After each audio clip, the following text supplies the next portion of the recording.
Some of the things I already told you, let's just watch.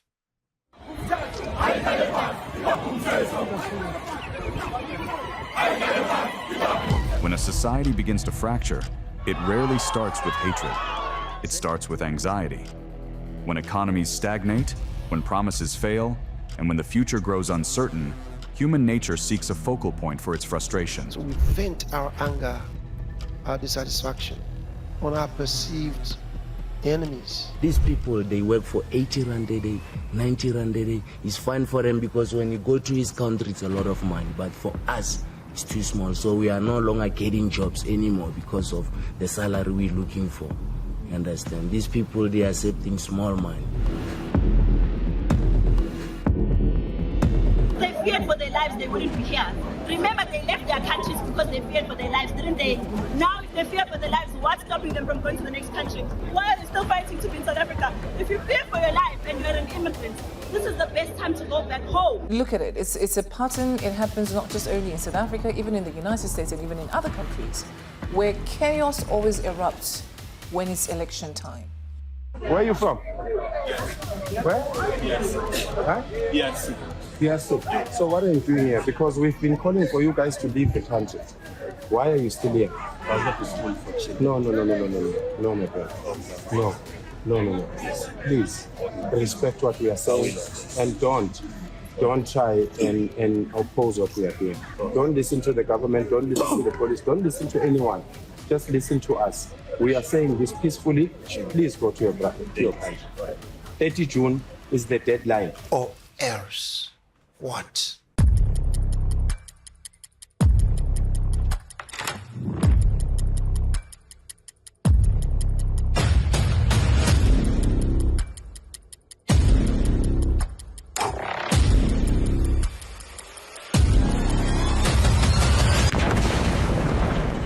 For decades, socialist Yugoslavia operated under the official motto of brotherhood and unity. It was a complex, multi-ethnic federation holding together distinct cultural and religious groups. But the glue holding it together wasn't just ideology, it was economic stability. Yugoslavia was the largest in the Balkans. When the global economy shifted in the 1980s, Yugoslavia collapsed into severe debt. The International Monetary Fund stepped in, demanding harsh structural adjustments, public spending cuts, and currency devaluations. Suddenly, resources were scarce, jobs vanished, and the state could no longer deliver on its promises. In times of structural failure, leaders face a choice: reform the system or find someone to blame. In Yugoslavia, opportunistic political elites chose the latter. Instead of addressing financial mismanagement, state-controlled media and politicians began translating economic misery into ethnic grievance.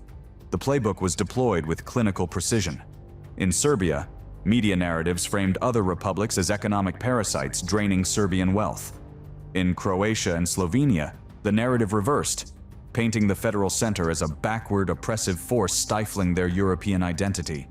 The other was no longer just a neighbor. They were an existential threat to survival. Xenophobia was weaponized to convince ordinary citizens that their poverty wasn't caused by bad policy, but by the demographic and cultural threat of the group across the border.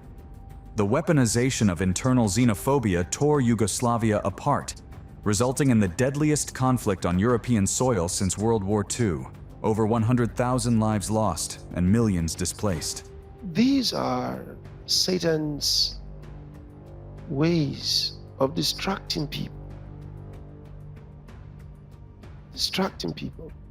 destroying their lives. This was not peculiar to Yugoslavia alone. Some of you will remember how Nigeria acted many years ago towards Ghana, the neighboring country. Nigeria was experiencing a massive oil-fueled economic boom. Millions of West Africans, particularly Ghanaians fleeing political instability and severe famine at home, migrated to Nigeria.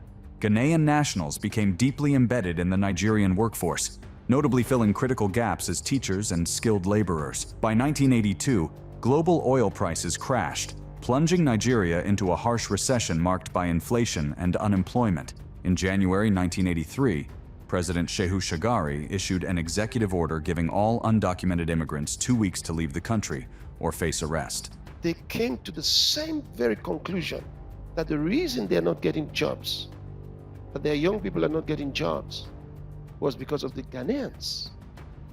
That the Ghanaians were taking their jobs. The mass exodus gave rise to the term Ghana must go, named after the cheap, sturdy, checkered blue and red nylon bags migrants used to pack their lives into. President Shehu Shagari's administration expected that expelling foreign workers would immediately free up jobs for unemployed Nigerians and stabilize the crashing oil economy. The reality was much more disruptive. Ghanaians hadn't just taken low-skilled jobs, they had become the backbone of several vital sectors, education and construction. Infrastructure projects ground to a sudden halt or saw costs skyrocket as local labor prices spiked overnight. Xenophobic reactions to fellow Africans. It's satanic. 30 years ago, the Tutsi of Rwanda found themselves alone in the dark of night. In the new Rwanda, a forward-looking nation, memories collide. Yesterday's survivors and executioners cross paths without ever meeting.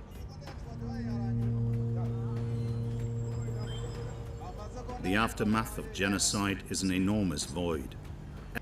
They killed children and old people, and that I cannot forgive.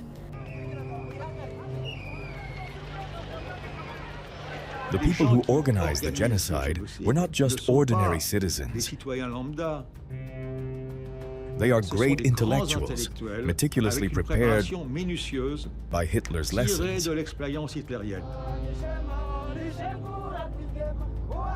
They tried to show that it was the Tutsi who were, manipulating that there were too many of them who had become rich.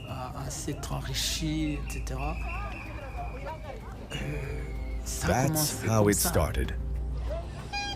The French authorities unconditionally supported a regime that was preparing genocide against the Tutsi. I warned them at the end of 1990 that military leaders had the idea of a general massacre in mind.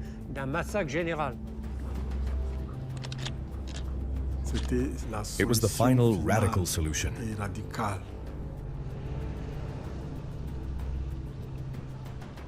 The Tutsi genocide in Rwanda didn't happen at a moment of collective madness. This widespread violence had been in the works for a long time. How did Rwandans come to exterminate other Rwandans?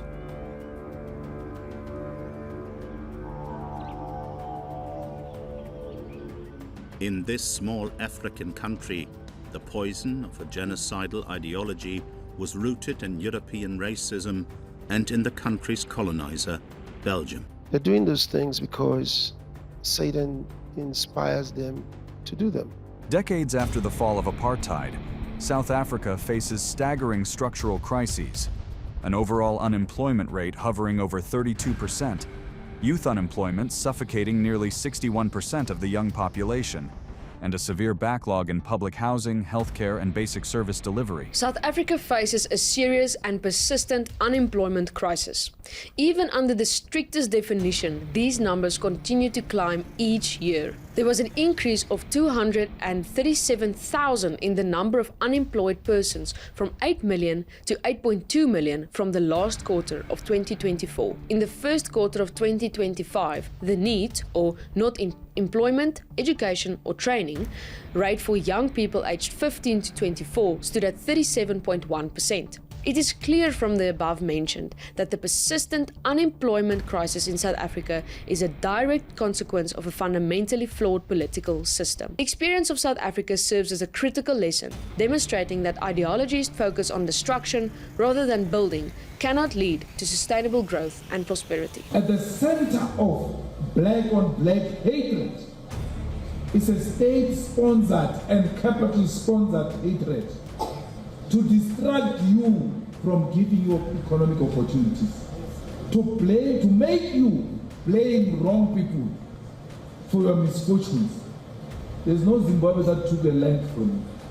There's no Zimbabwe that took a tender from you. There's no Zimbabwe that took a job from you. There are no jobs.